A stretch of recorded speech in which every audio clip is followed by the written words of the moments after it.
2장 17절부터 20절까지 말씀, 그리고 마태복음 24장 13절과 14절 말씀 교독하도록 하겠습니다. 17절을 사도행전 2장 17절을 제가 먼저 읽겠습니다. 하나님이 말씀하시기를 말세에 내가 내 영을 모든 육체에 부어주리니 너희의 자녀들은 예언할 것이요 너희의 젊은이들은 환상을 보고 너희의 늙은이들은 꿈을 꾸리라.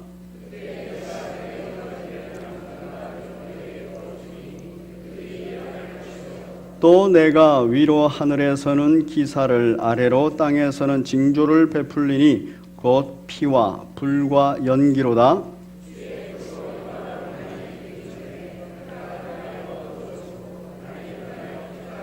함께 읽습니다. 누구든지 주의 이름을 부르는 자는 구원을 받으리라 하였느니라. 아멘. 우리 마태복음 24장 13절과 14절 함께 읽겠습니다. 13절과 14절입니다. 시작. 그러나 끝까지 견디는 자는 구원을 얻으리라. 이 천국 복음이 모든 민족에게 증언되기 위하여 온 세상에 전파되리니 그제야 끝이 오리라. 아멘. 우리 제목을 같이 읽겠습니다. 시작. 하나님은 디테일에 있다. 재림, 적 그리스도에 대한 증거, 기사와 징조. 하나님의 뜻과 계획을 완성하시는 방식 중에 하나인 창조적 디테일은 영원 가운데서 완성된 것입니다. 그래서 태초에 하나님이 말씀으로 천지를 창조하시니라 그 창조가 영원 가운데서 있습니다. 그래서 하나님께서 처음으로 만드신 빛이 있으라, 이렇게 빛이 있으라라고 하나님께서 말씀하시고 빛을 창조하셨습니다. 그러면 그 빛은 그때 창조되었고 지금도 우리들에게 창조되면서 지금 우리에게 그 빛을 비추고 있는 것입니다. 그래서 우리는 그 빛을 보면서 하나님께서 영원 가운데서 만드신 이 빛이 항상 지금 나에게 빛을 비추고 있구나. 내가 그 빛 가운데 살아가고 있구나. 그럴 때 바로 하나님의 창조적 디테일은 영원 가운데서 완성된 것이다 라는 것을 믿고 항상 지금 실제하는 것을 우리가 체험하게 됩니다. 크고 중요한 것으로부터 작고 사소한 것에 이르기까지 정말 실감나게 이해하고 느끼고 구체적으로 이해하고 느낍니다. 역사 속에서 나타나 보여주는 것이 바로 하나님의 창조적 디테일 속에서 우리들에게 보여주는 계시입니다. 하나님의 계시, 이것은 성경으로 기록됐을 때에도 바로 우리가 성경을 통해서 읽을 때 실감나게 구체적으로 읽게 되는 것입니다. 그래서 빛을 만드시는 그 사건을 우리가 성경을 통해서 보시면서 실제로 만드셨고 실제로 지금도 내가 그 만든 것을 체험하고 있구나. 바로 그렇게 실감나게 구체적으로 느끼는 것입니다. 성경에 기록되어 있는 모든 사건들을 홍해를 건넜구나 이러면 실제로 홍해를 건넜구나. 그 홍해를 건너는 사건이 지금 실제로 바로 내가 구원받은 사건이구나. 홍해에서 심판받은 애굽의 군사들은 실제로 오늘날에도 예수님을 영접하지 않는 그 자체로서 바로 하나님과의 소통에서 절망으로 떨어지는 그 심판을 받는 거구나. 이렇게 실감나게 구체적으로 이해가 되는 것입니다. 누가 바로 이 하나님의 창조적 디테일을 영혼 가운데서 항상 지금 그리고 실제적으로 실감나게 구체적으로 이해할 수 있는가? 바로 성령 충만한 사람입니다. 이전에는 성령께서 임한 몇몇 사람들이 그렇게 실제적으로 실감나게 영혼 가운데서 이해를 했습니다. 하나님의 뜻과 계획을. 그러나 오늘날에 오순절, 성령 강림절, 그 이후에 강림하신 성령께서는 모든 그리스도인들에게 임하시고 내주하시고 역사하시면서 충만하기만 하면 충만한 정도만큼 바로 하나님께서 행하신 그 디테일한 그러한 창조 사역을 영혼 가운데서 항상 지금 실감나게 구체적으로 실제적으로 이해를 하는 것입니다. 오늘은 성령 강림절 기념주일입니다. 그 기념주일에 우리가 확인해야 될 내용이 있습니다. 오늘 본문 우리 사도행전 2장 같이 한번 보겠습니다. 사도행전 2장 1절, 2절, 3절은 성령께서 임하셨다. 그리고 4절의 내용을 같이 보겠습니다. 4절, 2장 4절입니다. 시작. 그들이 다 성령의 충만함을 받고 성령의 말하게 하심을 따라 다른 언어들로 말하기 시작하니라. 아멘. 그리고 11절 같이 읽습니다. 시작. 그레데인과 아라비아인들이 우리 각 언어로 하나님의 큰 일을 말함을 듣는도다 하고, 성령께서 오셔서 그 각각 개인에게 충만히 역사하시니까 바로 하나님의 뜻과 계획, 역사 속에 있는 하나님의 그 창조적 디테일을 구체적으로 실감나게 이해한 겁니다. 그래서 그들이 말을 하게 됐어요. 그런데 그 말의 중심 내용이 뭐냐면 하나님의 큰 일이더라. 그 듣는 사람들이 전부 다 놀라는 거예요. 바로 성령께서는 이렇게 일을 하십니다. 예수 그리스도께서 가르치신 일들, 그리고 예수께서 하신 일들, 이 모든 것을 가르치고 생각나게 하면서 우리들 가운데서 바로 실제적으로 실감나게 구체적으로 우리에게 설명하고 설득해내는 것입니다. 그럴 때 우리는 성경을 읽으면 바로 감동적으로 읽게 되는 것입니다. 이렇게 성령 충만한 사람이 이렇게 하나님의 디테일을 읽습니다. 그 디테일을 어떻게 읽느냐? 예언한 대로 성취가 됩니다. 17절, 하나님이 요엘 선지자를 통하여서 말씀하신 것, 그것이 하나님이 말씀하시기를 말세에 내가 영을 모든 육체에 부어주리니, 모든 성도들의 육체에 말합니다. 부어주니니 자녀들은 예언할 것이요 너희 젊은이들은 환상을 보고 너희 늙은이들은 꿈을 꾸리라. 그때 내가 영을 내 남종과 여종들에게 부어주리니 그들이 예언할 것이요. 바로 하나님 말씀과 관련하여서 예언을 하고 비전을 본다는 얘기입니다. 그런데 또 한 가지 사실이 있습니다. 성령께서 오셔서 성령 충만한 자에게 하나님의 디테일이 보이는 겁니다. 그걸 해석할 수 있는 겁니다. 어떤 것이냐? 19절에 내가 위로 하늘에서는 기사를, 이 기사라는 말은 초자연적인 하나님의 역사를 말합니다. 그 기사를 보여줄 것이다. 하늘이 어두워지고 하늘이 또 비가 내리고 또 하늘이 깜깜해지고 그리고 땅이 그 핏빛으로 변하고 계곡이 피로 물들고 지진이 나고 기근이 생기고 이런 초자연적인 현상들이 바로 하나님께서 보여주신다는 거예요.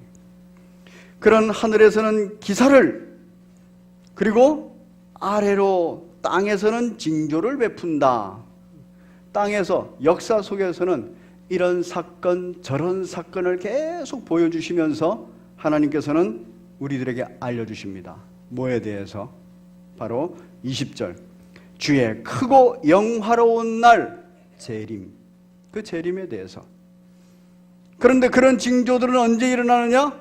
그 재림이 바로 이르기 직전에 해가 변하고 어두워지고 달이 변하여 피가 되리라. 이런 초자연적인 현상뿐만 아니라, 기사뿐만 아니라 바로 한 땅에서 일어나는 징조들, 이런 여러 가지 징조들을 보여주신다는 것입니다.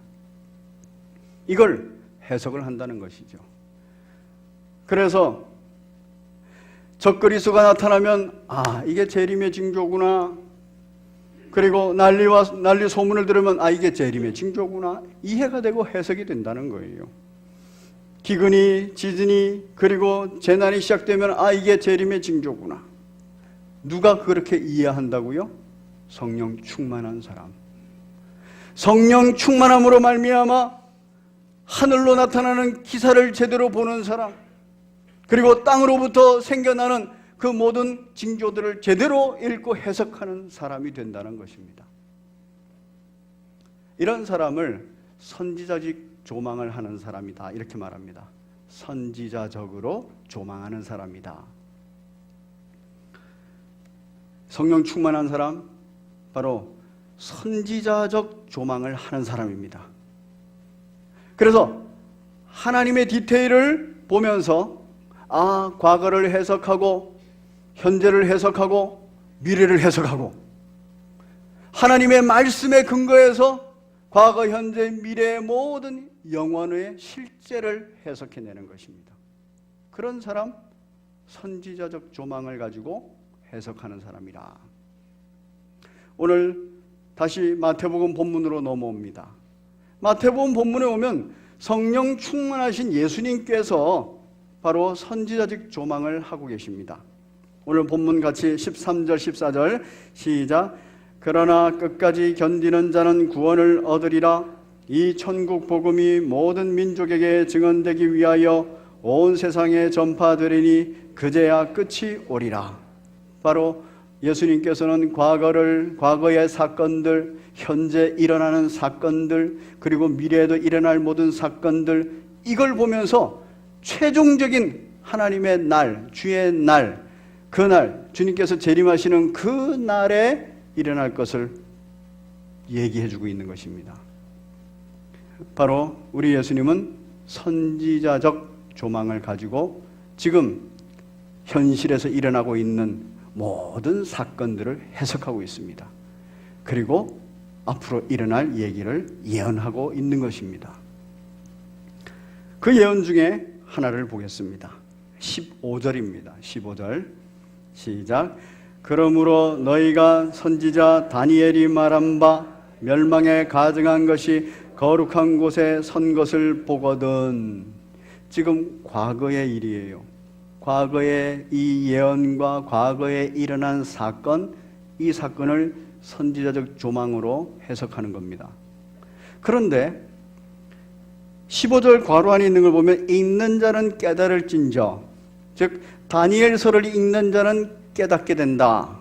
그런데 누가 깨닫습니까? 성령 충만한 사람. 그 성령 충만한 사람으로서 선지자적 조망을 가지고 있는 성도, 그리고 그 선지자적 조망을 가지고 있는 성도로서 하나님의 디테일을 읽어내는 사람입니다. 그런 사람으로서 하나님께서 내시는 하늘의 기사를 보는 사람, 그리고 하나님께서 내시는 땅의 징조를 보는 사람, 이 보는 사람이 바로 다니엘서를 읽으면 깨닫게 된다 하는 겁니다. 여러분, 성령 충만을 구하시기를 바랍니다. 성령 충만할 때 성령께서 기록하신 이 성경을 성령께서 조명하신 상태에서 창세기부터 계시록까지를 제대로 읽고 제대로 깨닫고 제대로 우리의 삶을 해석해내고 우리의 삶을 살아갈 수 있다는 것입니다. 그럴 때 우리는 바로 13절에 있는 것처럼 끝까지 견디는 자가 됩니다. 그럴 때 우리는 구원받는 자가 됩니다. 그럴 때 우리는 그날이 올 때까지 계속 그리스도의 증인으로 십자가 군병으로 전진 또 전진할 수 있게 되는 것입니다. 바로 성령 충만할 때 선지자적 조망을 갖게 됩니다. 우리 예수님께서 멸망에 가증한 것, 그것이 거룩한 곳에 선 것을 보거든, 이렇게 말합니다. 그러면서 다니엘서를 인용합니다. 실제로 멸망에 가증한 것, 이게 뭐냐 하면은 세 가지가 있습니다. 성경의 해석에서 멸망에 가증한 것이라는 것은 첫 번째 우상 숭배입니다. 두 번째는 적그리스도의 등장입니다. 세 번째는 열심당, 바로 열심이 있는 사람들의 행위들. 여기서 말하는 열심 있는 사람들의 행위들이라는 것은 자기 열심을 말하는 거예요. 자기 생각대로, 판단대로, 결정한 대로 열심을 내는 사람이에요. 그 신약 시대에는 열심 당원들이 있었습니다. 그 열심당원들의 열심, 이들이 죄라는 거예요. 죄. 이 세 가지가 멸망에 가증한 것입니다. 이 세 가지는 항상 역사 속에서 어떻게 나타나냐면은 우상 숭배, 이거는 세상 것들의 도전으로 나타나요. 그래서 세상의 돈이, 명예가, 권력이 우상이 돼요. 그리고 그것이 내 마음을 사로잡게 되고, 세상의 자식이, 가족이, 이런 것이 우상이 돼버려요. 그래서 그것이 세상이 끊임없는 도전 속에서 가치관이 바뀌어버립니다. 두 번째, 적그리스도라는 것은 핍박입니다. 정치적으로, 경제적으로, 권력에 의한 핍박이에요. 대표적인 인물들이 예수님 이후 당시 1세기에는 네로 황제. 네로 황제가 바울 당시에 있었던 사람인데, 바울 사도를 죽인 사람이죠. 그리고 로마 시내에 불을 싸지르고 그 불이 일어난 화재 사건의 원인을 그리스도인들이다. 그래서 그리스도인들을 어마어마하게 죽였습니다. 이 적그리스도의 모습이 나타나는 겁니다. 이 멸망에 가증한 거예요. 세 번째 멸망에 가증한 것은 탐욕이에요. 자기의 욕심이에요. 자기의 탐욕과 자기의 욕심으로 하나님의 이름을 빌려가지고 자기 뜻을 성취시키는 겁니다. 그런 것들이 바로 1세기 당시에는 열심당들에 의해서 나타났습니다. 그래서 그들은 하나님의 이름으로 사람을 죽였어요. 하나님의 이름으로 그리스도인들을 핍박했고 그리스도인을 옥에 가뒀어요. 이런 사람들이 열심당들입니다. 그 대표적인 인물이 우리가 알고 있는 바울 되기 전에 사울이죠. 이런 사람들이 멸망에 가증한 거죠. 그런데 그 가증한 것이 어디에 쓰냐면 거룩한 곳, 그곳에 섰다. 그걸 보거든 이렇게 돼 있어요. 그건 성전에 선다는 말입니다. 실제로 우상이 성전에 세워진 때가 있었고, 적그리스도가 성전을 중심으로 일을 할 때가 있었고, 그리고 탐욕이 성전 안에서 일어난 때가 있었습니다. 그 역사 속에서 실제로 그 일이 일어났어요. 오늘날에는 어떻습니까? 오늘날에 성전된 교회 공동체, 성전된 저와 여러분, 바로 성전된 내 속에 뭐가 있습니까? 우상이 자리 잡고 있지 않습니까?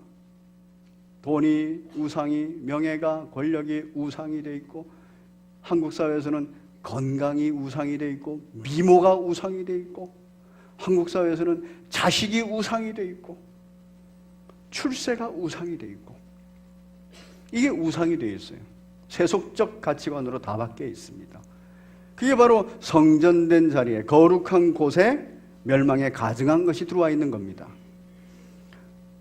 우리 속에 뭐가 있습니까? 악한 세력이 있어요. 적그리스도 같은 악한 세력이 공격해 들어옵니다. 그래서 우리 속에 악한 세력 때문에 생기는 두려움이 있어요. 그래서 세상이 막 크고 두려워 보여요. 그래서 세상이 종노릇 해버립니다. 세상이 아주 화려하고 달콤해 보입니다. 그래서 세상의 말에 귀 기울여버리고 하나님의 말씀을 불순종해버려요. 바로 그런 자리, 악한 세력의 공격에 의해서 내가 바뀌어버리는 거예요. 내 마음이, 내 생각이, 내 행동이 바뀌어버립니다. 이 적그리스도의 영향 아래에 있습니다. 세 번째, 바로 열심, 왜곡된 열심, 자기 열심. 이 죄의 유혹이에요. 탐욕입니다. 욕심이에요. 내가 가지고 있는 탐욕, 내가 가지고 있는 욕심, 이거를 성취하기 위해서 우리가 얼마나 많이 교회에서 기도합니까? 주시옵소서, 주시옵소서, 주시옵소서. 아버지의 뜻과 아버지의 계획과는 전혀 상관없이 이거 필요합니다. 주시옵소서, 주시옵소서, 주시옵소서. 우상에게 기도하는 것과 별반 다르지 않게 되어 있습니다. 세속적 가치관에 대해서 더 크게, 더 크게, 더 크게, 더 많이, 더 많이, 더 많이 죄의 유혹입니다. 바로 이게 열심입니다. 이 멸망에 가증한 것들이 우리 성도들 마음속에 있어요. 이 멸망에 가증한 것들이 우리 성심교회 공동체 내에 있어요. 한국교회 공동체 내에 있어요. 하나님의 나라에 있습니다. 정도의 차이가 조금 있을 뿐입니다. 이 멸망에 가증한 것이 거룩한 것에 선 것을 보거든 우리 그거 봐야 됩니다. 역사 속에서 우리 예수님께서 다니엘서를 딱 인용합니다. 다니엘서를 인용하면서 다니엘이 성령 충만해서 미래를 본 거예요. 그러니까 다니엘서에서 멸망에 가증한 것이 거룩한 곳에 섰다 이렇게 말할 때 바로 실제로 하나님의 디테일은 실제로 역사 속에서 그걸 보여주셨어요. 바로 BC 168년 예수님 태어나시기 전 168년 그때 알렉산더 대왕이 죽고 나서 그 부하들에 의해서 나라가 이렇게 나누어집니다. 근데 북쪽 수리아 지역을 맡은 사람이 안티오쿠스 에피파네스라는 사람이 있는데 이 사람이 예루살렘을 침공합니다. BC 168년에 그렇게 침공하고 예루살렘 성을 침공했을 뿐만 아니라 이제 그 성의 중앙에 있는 예루살렘 성전을 점령합니다. 예루살렘 성전을 딱 점령하니까 그 다음에 바로 시행한 게 뭔지 아십니까? 하나님께 예배드리는 모든 제기는 다 걷어내버리고 거기다가 제우스 상을 세웁니다. 우상이죠. 그 제우스 상을 딱 세워서 우상 숭배 속에 들어갑니다. 두 번째 뭡니까? 적그리스도의 모습이에요. 바로 이렇게 제우스 상을 딱 세워놓고 유대인들에게 와서 제사를 드리라 그래요. 그런데 그 제물은 뭘로 하라 그러냐면 돼지고기로 하라 그럽니다. 이 돼지고기는 유대인들이 부정한 음식, 죄된 음식이라서 먹지 못하게 되어 있는 거예요. 그런데 우상숭배, 제우스 신을 딱 생겨놓고 또 다른 그리스 신화에 나오는 다른 신들의 신상을 세워놓고 돼지고기로 제사를 드리라 그럽니다. 얼마나 큰 공격입니까? 그렇게 제사를 드리지 않는 사람은 죽이는 거예요. 이 공격이 있었습니다. 참 희한하죠? 그 돼지가 무슨 죄가 있는지 그렇게 우상숭배를 할 때 돼지고기를 써요. 그런데 오늘날에도 그 세상에서 고사를 지낼 때 뭘 쓰죠? 그 돼지고기를 써요. 그 돼지고기의 대표 돼지머리를. 참 불쌍합니다, 돼지가. 그런데 어쨌든 적그리스도의 공격은 그렇게 나타나요. 또 적그리스도의 공격, 그 당시에 적그리스도 공격이 어떻게 나타나느냐 하면은 유대인들은 아브라함 이후부터 할례를 안 받으면 하나님의 백성이 아니라는 그 마음 때문에 아주 절망적인 삶을 삽니다. 그런데 딱 그때부터 이 에피파네스가 그때부터 할례를 못하게 합니다. 유대인들에게 할례를 못하게 해요. 적그리스도의 공격입니다. 아주 고통스럽습니다. 세 번째는 뭡니까? 열심이에요. 열심. 어떤 열심이 생겨났냐면은 이렇게 BC 168년 이전에 에스라라는 사람이 바벨론에서 포로로 귀환을 했어요. 그리고 그 에스라는 하나님 말씀 중심으로 성전 중심으로 아주 열심히 모였습니다.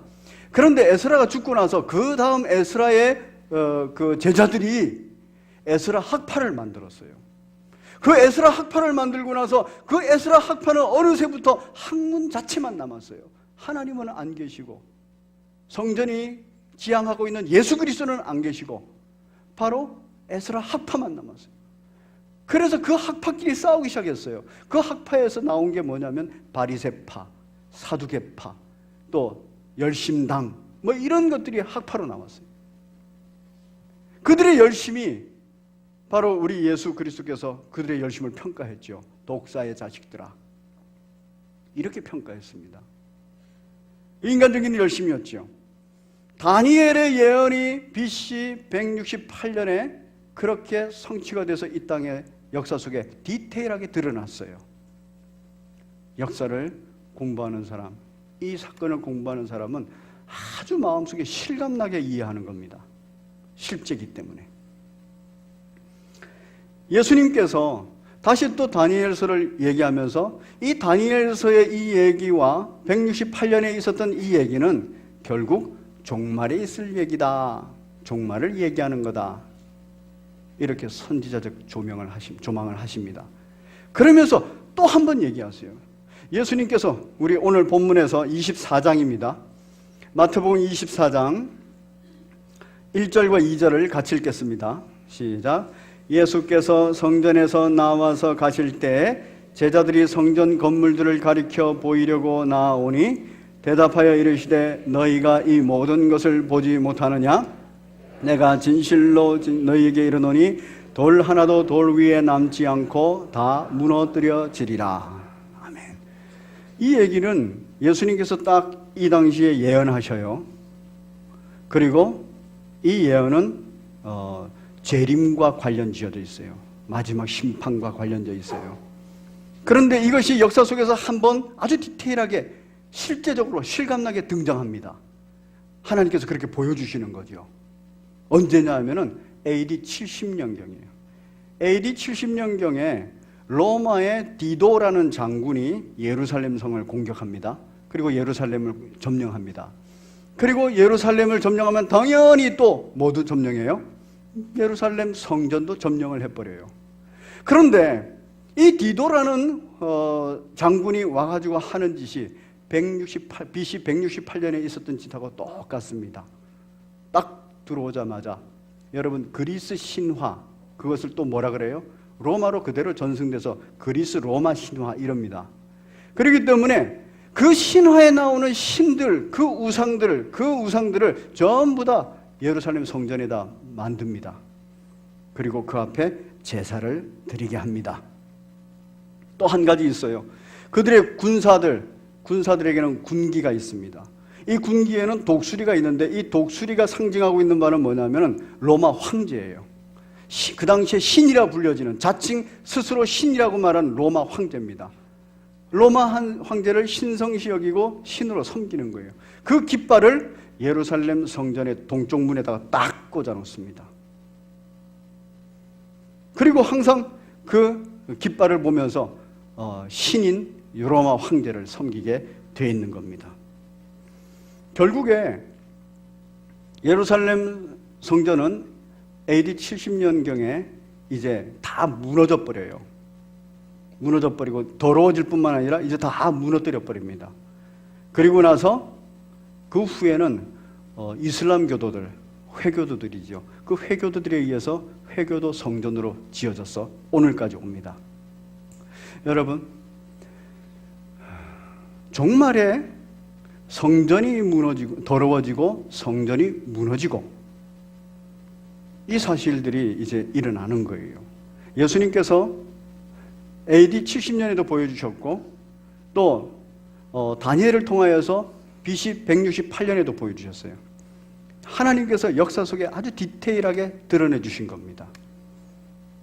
그럼 그걸 보면서 종말이 있구나. 그 종말에 심판이 있구나. 그 심판의 중심은 성전을 더럽히는 것과 성전이 파괴되는 것과 관련이 있구나. 그럼 오늘날 성전된 저와 여러분, 오늘날 성전된 교회 공동체, 이것이 우상에 의해서 더럽혀지고 적그리스도에서 공격받고 그리고 그 인간적인 죄의 열심, 그 죄의 유혹으로 파괴되어 가고 이런 것들이 바로 무너지는 그런 현상이구나. 그럼 곧 심판이 있고 재림이 되는구나. 그 인식을 해야 되는 겁니다. 그 인식을. 실제로 AD 70년경에 로마의 디도 장군이 예루살렘 성을 점령하기 전에 그 포위를 했어요. 포위를 하고 한참을 있었습니다. 그러니까 예루살렘 성 안에는 이제 사람들이 먹을 것이 없는 거예요. 그런데 그 당시 예루살렘 성은요, 어떻게 되어 있었냐면은 이제 외부의 공격을 받으니까, 외부 세계에서 핍박을 받으니까, 이렇게 공격받고 핍박받을 때 성전으로 모여야 돼, 이렇게 얘기하고 자기들이 만들어 놓은 인간적인 성전, 그곳에 모였어요.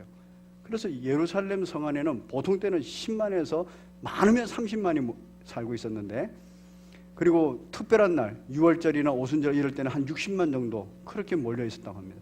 그런데 예루살렘 성에 사람들이 이제 모이기 시작했어요. 종말이라고 모였어요. 그런데 그 종말은 종말이라고 모였는데 그 성전은 어떤 성전입니까? 이미 타락한 성전이에요. 더럽혀진 성전이에요. 우상숭배가 일어나는 성전이고, 그 안에 적그리스도의 행태가 일어나고 있고, 그 안에 그 인간적인 열심이 팽배하는 성전이에요. 그곳으로, 세속화되어 있는 그곳으로 사람들은 모이기 시작했다는 거예요. 디도 장군에 의해서 예루살렘 성이 점령될 때, 그때 죽은 사람만 110만이라고 합니다. 이건 정확한 것이 1세기 그 당시, 그 1세기 당시에 실제로 살았던 유대 역사학자 요세푸스라는 사람이 있는데, 그 사람의 역사책에 기록을 해놓은 겁니다.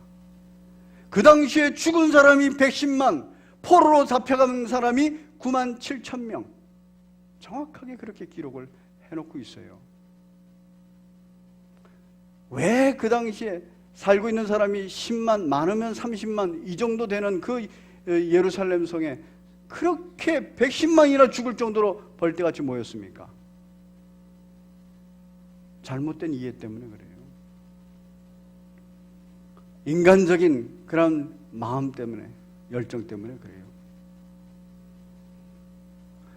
바로 그 당시에 이제 오랫동안 버티면서 먹을 것이 없으니까 임산부들이 젖을 내지를 못하는 거예요. 그러니까 아기들은 젖을 못 빠는 겁니다. 물도 못 마시면서 젖도 못 빨게 돼요. 그러니까 어떤 현상이 일어나냐면, 실제로 아기들의 혓바닥이 입천장에 붙었다고 합니다. 이런 일들이 비일비재했대요. 그걸 요세푸스가 그대로 기록을 합니다. 여러분, 멸망에 가증한 것이 거룩한 곳에 섰버리면 이런 현상이 일어나요. 오늘날에도 멸망에 가증한 것이 교회 공동체 안에, 그리고 교회된 내 안에 섰버리면 이런 어마어마한 고통이 일어납니다. 저와 여러분들 안에 우상 숭배가 없는지, 또 저와 여러분들 안에 적그리스도의 그런 공격 때문에 두려움이, 그리고 세상의 달콤함 때문에 그런 마음들이 없는지, 그리고 내 속에서 인간적인 열심으로 지금 뭔가를 막 추구하고 있지는 않은지, 그 돌아보셔야 됩니다. 여러분, 이단 종파는 어떻습니까? 이단 종파는 모이라 그래요. 모이라고. 어디로?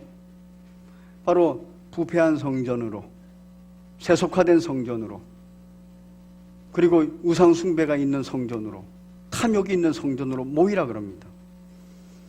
오래전에 전도관을 주도했던 박태선이라는 사람이 있습니다. 그 사람은 항상 외치는 소리가 경기도 소사의 신앙촌으로 모이시오. 신천지의 이만희 씨는 이렇게 말합니다. 경기도 과천의 청계산으로 모이시오. 초대 예루살렘 교회의 이초석 씨는 이렇게 말합니다. 잠실 운동장으로 모이시오. 그러면서 모인 사람이 몇만이다, 모인 사람이 몇십만이다, 이렇게 말을 해요. 많이 모였다는 겁니다. 그러면 그 모이는 곳이 많으니까 거기에 하나님이 계시는 곳인가요? 이제 성경은 그렇게 말하고 있지 않습니다. 성경은 그 자리가 우상 숭배의 자리고, 그 자리가 적그리스도의 자리고, 그 자리가 탐욕의 자리다. 마귀의 속성이에요. 음란이 그 자리에 있고 거짓 증언이 그 자리에 있어요. 이번에 미투 운동할 때도 대표적으로 그런 사람들이 많이 공개적으로 잡혀갔지 않습니까? 악한 세력이 공격합니다. 어떤 식으로 공격합니까? 통치자로서, 법을 만드는 사람으로서 법을 만들어버려요.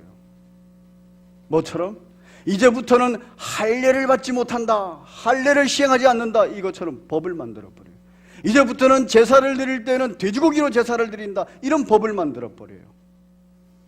이제부터는 인권조례라서 소수 종교인들을 보호한다, 법을 만들어버려요. 이제부터는 소수 성애자들, 그래서 동성애를 핍박하지 못한다, 법을 만들어버려요. 이제부터는 종교 자유의 국가에서 이슬람교에게, 충분한 포교의 기회를 준다, 법을 만들어버려요. 이게 적그리스도의 행태입니다. 우리의 문화는 어떻습니까? 어느새부터 하나님께서 죄라고 정확하게 얘기한 음란, 거짓 증언 이거 외에도 하나님께서 이 진리를 보존하기 위해서 꼭 필요한 문화적 삶, 뭐가 있냐면 술, 담배, 그리고 도박, 마약, 이런 거는 하나님의 진리를 보존하기 위해서 계시의 통로가 되고 있는 그런 신경들을 보존하기 위해서, 우리의 마음을 보존하기 위해서 하나님께서 기독교 문화로 형성했던 거예요. 술 마시지 마라, 담배 피우지 마라, 그리고 도박하지 마라, 마약하지 마라. 그런데 지금은 이것이 다 풀렸어요. 국가적으로 마약은 금지하고 있으니까 이 마약에 대해서는 아직 기독교, 그러니까 교회 내도 풀리지 않았습니다. 근데 술도 풀렸어요. 담배도 풀렸어요. 세련된 교인은 술도 하고 담배도 하고, 그래서 자유를 누리는 사람이야, 이렇게 말하는 말도 안 되는 소리를 하고 있습니다. 도박을 해요. 게임이다라는 이름으로 금기시했던 그것을 게임이다라는 이름으로 돈을 걸고 도박을 합니다. 여러분, 이 문화가 풀리면 진리 보존하기가 어렵습니다. 실제로 미국 사회에서 30년 전쯤에 이 문화에 대해서 토론이 있었던 거예요. 술 마셔도 되냐 안 되냐, 담배 피워도 되냐 안 되냐, 그리스도인이 도박을 해도 되냐 안 되냐, 마약을 하면 되냐 안 되냐. 교회가 토론을 하고 나서 그거는 천국 가는 죄 문제가 아니기 때문에 괜찮아, 풀어버렸어요. 그리고 나서 30년이 지난 오늘날 미국 교회, 그것도 북장로교회에서 무슨 일이 있었습니까? 동성애를 허락했단 말이에요. 그래서 교단 분열이 일어났습니다. 진리를 보존하지 못합니다. 그런 문화가 허물어져 버리면. 우리나라는 굉장히 빠른 속도로 문화가 허물어져요. 우리의 자녀들에게, 또 우리의 믿음의 후배들에게 뭐를 넘겨줄 겁니까? 진리의 내용 당연히 넘겨줘야 됩니다. 그러나 뭐도 넘겨줘야 돼요? 그 문화도 넘겨줘야 돼요. 그래야 그들이 그 문화 속에서 보호받을 수 있습니다. 진리를 지켜나가는데 보호받을 수 있습니다. 인간적인 죄가 교회 안에 팽배해 있어요. 교회 사학자들이 이런 말을 이렇게 평가합니다. 인간의 열심과 탐욕과 욕망으로 인해서 교회가 미국에 들어가서는 기업이 되었다. 돈벌이가 됐다는 얘기예요, 교회가. 그런데 한국에서는 대기업이 되었다. 어마어마한 돈벌이가 됐고 브랜치도 많이 만들었다는 얘기입니다. 이거 교회 사학자들이 평가하는 평가입니다. 왜 그래요? 미국의 실용주의적 사고가 그렇게 기업으로 만들었고 그 실용주의 사고를 그대로 받아서 우리는 대기업으로 만들었다는 겁니다. 그리고 그 대기업에서 행해지는 행태, 인간의 열심, 교회는 커야 된다. 인간의 탐욕, 교회는 재정이 많아야 일을 할 수 있다. 교회의 욕망, 교회는 내가 다 쥐고 흔들어야 된다. 그래서 대형교회를 추구하고 대형교회가 교단을 흔들고 있는 겁니다. 그래서 얼마 전에는 우리 한국의 대표적인 대형교회가 세습 때문에 나라가 떠들썩했지 않습니까? 그런데도 세습했어요. 거룩한 곳, 그곳에 멸망에 가증한 것이 섰버렸어요. 목사가 우상이 돼버렸어요. 교회에 유력한 사람이 권력자가 돼버렸어요. 이게 오늘날의 우리들의 현실입니다. 이에 대해서 성경은 뭐라고 말합니까? 우리 24장 15절 같이 보겠습니다. 한 번 더 읽습니다. 시작. 그러므로 너희가 선지자 다니엘이 말한 바 멸망에 가증한 것이 거룩한 곳에 선 것을 보거든 성령 충만하여서 읽고 깨달아라. 그래서 다니엘의 예언도 그리고 그것이 디테일하게 나타난 사건, BC 168년에 있었던 사건, 예수님의 예언도, 그리고 디테일하게 일어났던 AD 70년의 사건을 잘 기억하라. 그리고 요한계시록 6장부터 설명하고 있는 그 종말의 사건에 대해서 잘 기억하라. 16절에 그때가 되면 유대에 있는 자들은, 하나님의 백성들은 뭐 하라 그럽니까? 도망하라. 밑줄을 딱 그어놓으십시오. 도망하라. 이것은 죄의 요소들로부터 도망하라는 얘기예요. 사람들은 그 당시에 예루살렘 성전으로 막 모였습니다. 우상 숭배가 있고 적그리스도의 행태가 팽배하고, 그리고 인간의 욕망이 들끓는 그 예루살렘 성전으로 몰려들어서 110만 명이 죽었어요. 예수님의 말을 안 들은 겁니다. 그때는 성전으로 모이지 말고 산으로 도망해라. 피해가라. 죄를 피해가라는 거예요. 여러분, 죄는 싸우고 토론할 거리가 아닙니다. 가까이 가지고 죄를 가지고 놀 거 아닙니다. 죄는 도망하고 피해야 되는 겁니다. 어떤 죄들이 있습니까? 지붕 위에 있는 자들의 집안에 있는 물건 가지러 내려가지 말라. 요거 집에 잠깐 갔다 오지 하지 말라는, 그냥 멀리 가라는 거예요. 밭에 있는 자들은 겉옷을 가지러 뒤로 돌이키지 말라. 밭에서 일하다가 지금 이거 큰일 났어요. 재림의 징조가 보여요. 그러면 빨리 집에 가서 겉옷 챙기고 이러지 말라는 거예요. 죄와 관련해서, 그냥 세상과 관련해서 그냥 도망해버리라는 얘기입니다. 그날의 아이베젠들과 젖먹이는 자들에게 화가 있으리로다. 바로 실제로 예루살렘 성이 점령됐을 때, 아까 제가 말씀드린 것처럼 그 아이들에게 그런 일이 벌어진 겁니다. 20절에 보니까 너희가 도망하는 일이 겨울에나 안식일에 되지 않도록 뭐 하라고요? 기도하라. 거기다 밑줄을 또 그어 놓으십시오. 도망하라. 죄로부터, 죄의 모든 현상으로부터. 기도하라. 뭐 때문에? 거기로부터 도망하고 견디기 위해서. 어떤데? 21절. 이는 그때 큰 환난이 있겠습니다. 여러분, 우상숭배에 참여하지 않고 적그리스도의 핍박에서 살아남고, 그리고 죄의 유혹으로부터 견뎌내기 위해서 얼마나 많은 환난이 있겠습니까? 그때 견디기 위해서 기도하라는 거예요. 기도하라. 우리 예수님께서 그렇게 말씀하시는 거예요. 기도하는 사람들 견뎌냅니다. 그래서 뭐라고요? 13절에서 끝까지 견디는 자는 구원을 얻게 된다. 그래서 견디라는 거예요. 견디기 위해서 기도가 필요할 때입니다. 이제 또 얘기합니다. 23절에서 그때 사람들이 너희에게 말하되 보라 그리스도가 여기 있다 혹 저기 있다 하여도 뭐 하라고요? 믿지 마라. 믿지 마라.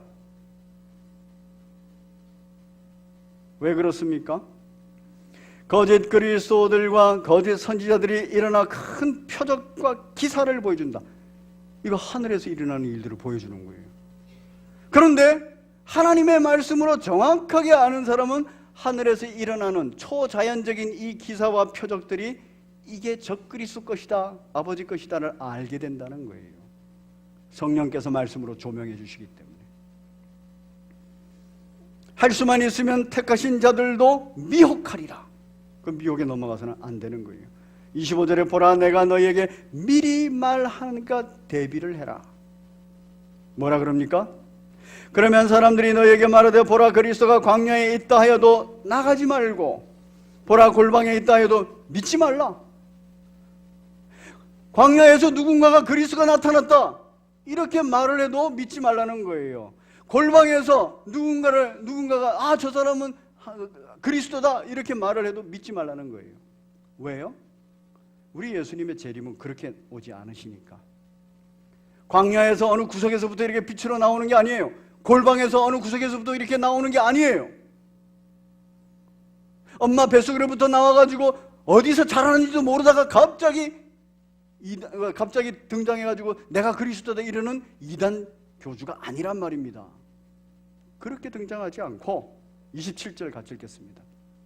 시작. 번개가 동편에서 나서 서편까지 번쩍임같이 인자의 임함도 그러하리라.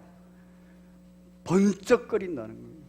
다 인식할 정도가 아니라 놀랄 정도로 번쩍거린다는 거예요. 번개가 동쪽에서 서쪽까지 확 번쩍거리듯이 모든 사람이 다 알게 예수님께서 등장하신다는 겁니다.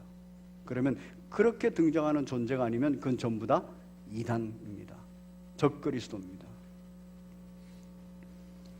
그런데 사람들은 어떻게 모인다고요? 28절에 죽음이 있는 곳에는 독수리들이 모인다. 시체가 있는 그곳에 독수리들이 모이지 않냐? 성전이, 거룩한 곳이 우상 숭배로 부패해 있고 적그리스도의 그 행위로 부패해 있고 인간의 탐욕과 욕심으로 부패해 있는 그곳으로 부패한 존재들이 모인다는 거예요. 그렇게 모여서는 안 된다는 겁니다. 사람이 몇만이 모였다, 몇십만이 모였다, 무슨 일이 벌어졌다 이렇게 말을 해도 현혹되지 말라는 얘기입니다. 우리 주님께서 오시는 것은 말씀대로 오시는 줄 믿으시기 바랍니다. 우리 주님께서 오시는 것은 말씀에 기록한 데도 아주 구체적으로 실제적으로 모든 사람이 다 볼 수 있게끔 그렇게 오실 줄로 믿으시기 바랍니다. 그때까지 우리는 죄로부터 열심히 도망해야 돼요. 절대로 갖고 놀지 마십시오. 우리는 그때를 위해서, 그 환난을 위해서 잘 견딜 수 있도록 기도해야 돼요. 나를 위해서도 기도하고 내 자녀를 위해서도 기도해야 됩니다. 우리 믿음의 후배들을 놓고 기도해야 돼요. 그때가 되면 이것도 믿어라 저것도 믿으라는 게 많은데 우리는 오직 말씀밖에는 믿을 게 없는 줄 알고 말씀을 통한 예수 그리스도만 믿으시기를 바랍니다. 성경을 왜곡하는 것도 아니에요. 성경을 왜곡해서 설교하는 것도 아니에요. 성경 있는 그대로 주 예수 그리스도를 믿으시고 주 예수 그리스도의 재림을 소망하시는 복된 여러분 되시기를 바랍니다. 우리 함께 찬송가 181장 찬양하시면서 준비하신 예물 하나님 앞에 드리겠습니다. 181장입니다.